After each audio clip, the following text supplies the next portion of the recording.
Olá a todos que nos acompanham. No nosso OAB Entrevista de hoje, nosso bate-papo é com o Dr. Philippe Moulin, ele que é juiz de direito da 2ª Vara Civil de Cariacica e que participou na 6ª subseção da preleção sobre a inteligência artificial aplicada ao direito.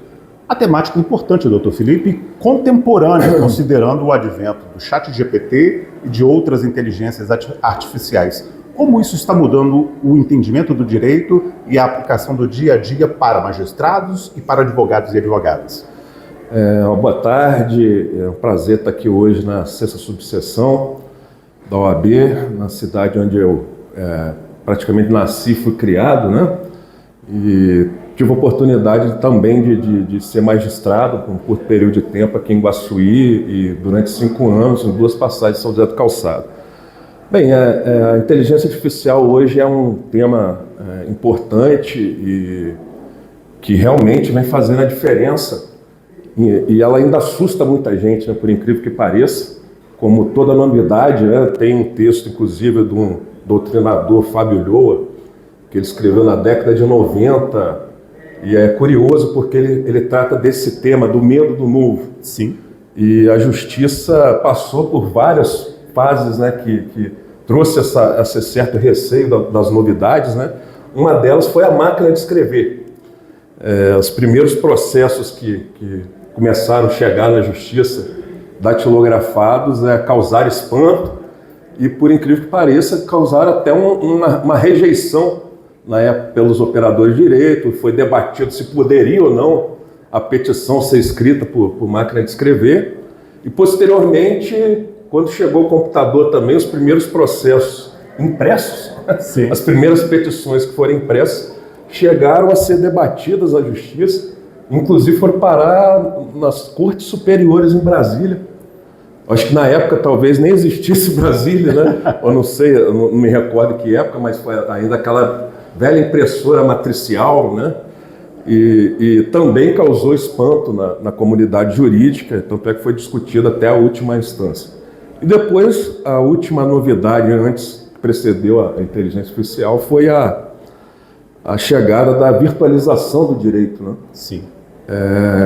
Eu lembro também que o OAB teve uma certa rejeição, principalmente porque o próprio presidente já era uma pessoa mais idosa. A gente sabe que, hoje em dia, eu tenho alguns filhos, tenho um casal de filhos, né? Na fase adolescente, a galerinha hoje ela já nasce, parece que já imersa, né? Na tecnologia, ela conhece. Totalmente imersa e tem facilidade de aprender. Sim. Então, o problema foi, na época, a rejeição dos advogados mais velhos, né? Se eles conseguiriam dominar a máquina, né, o computador, de forma que eles pudessem caminhar nesse processo virtual.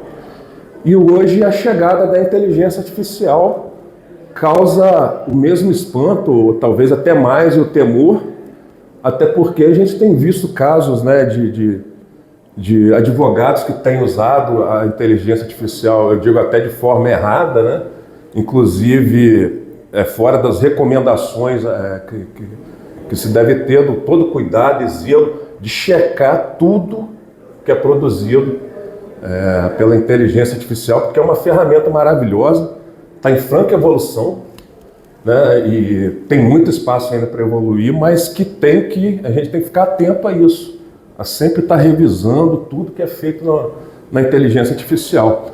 Recentemente nós tivemos um caso, salvo engano, no Tribunal do Paraná, de que um advogado fez um recurso e ele transcreveu, né, 43 jurisprudências inexistentes.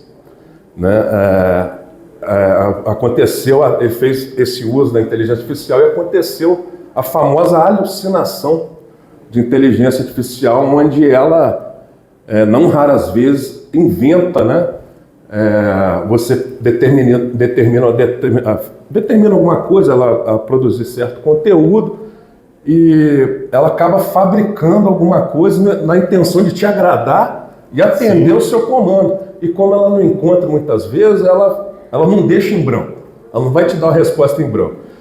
E, infelizmente ou felizmente, ela produz uma jurisprudência com todos os requisitos. Você vai achar ementa, vai achar citação do relator, quem foi que proferiu aquele voto, você vai ter lá a data de publicação no diário, vai ter o número do processo, e muitas vezes já ouvi casos, inclusive, que a pessoa pediu para checar, teve cuidado, né?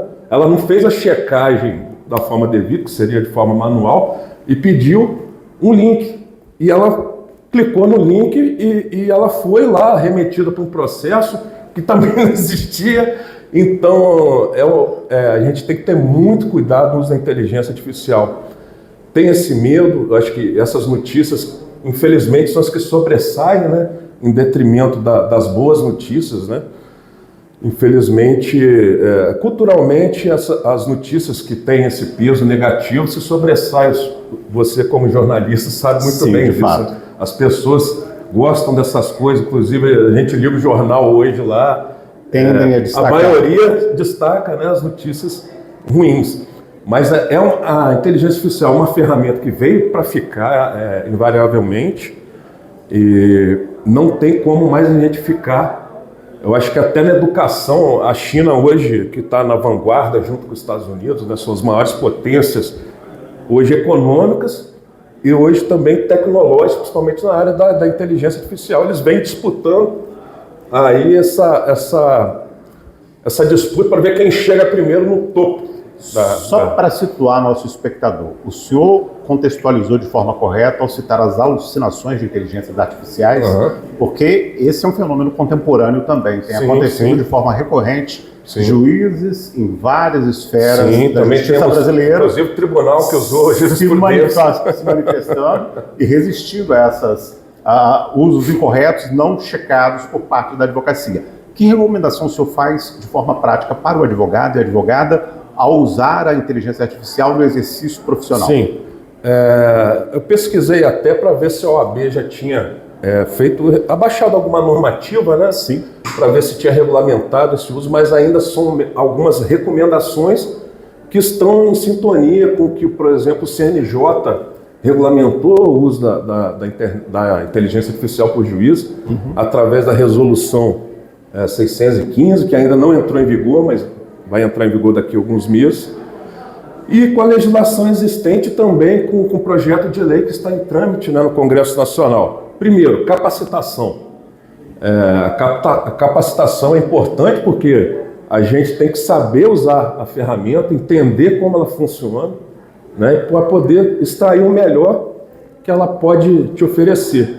Então, a capacitação é o primeiro passo, né, que eu aconselho. E não só se capacitar, mas estar sempre se atualizando, porque eu, como acompanho e gosto muito desse tema, todos os dias eu sempre dou uma checadinha lá nas novidades e é impressionante como que a coisa evolui, né? Essa disputa entre países, até nações e empresas, as big techs, as empresas de tecnologia, elas estão toda semana as próprias ferramentas, o ChatGPT, que é o mais famoso que você mencionou, às vezes você entra lá, toma um susto, né, porque mudou muita coisa, já oferece alguns serviços diferenciados.